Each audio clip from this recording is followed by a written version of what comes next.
Fishing is my favourite sport. I often fish for hours without catching anything, but this does not worry me. Some fishermen are unlucky.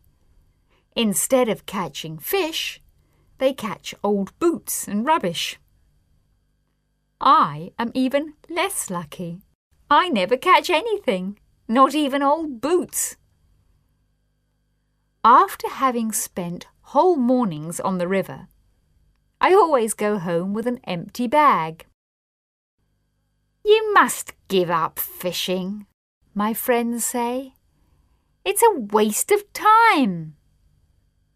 But they don't realise one important thing. I'm not really interested in fishing. I am only interested in sitting in a boat and doing nothing at all.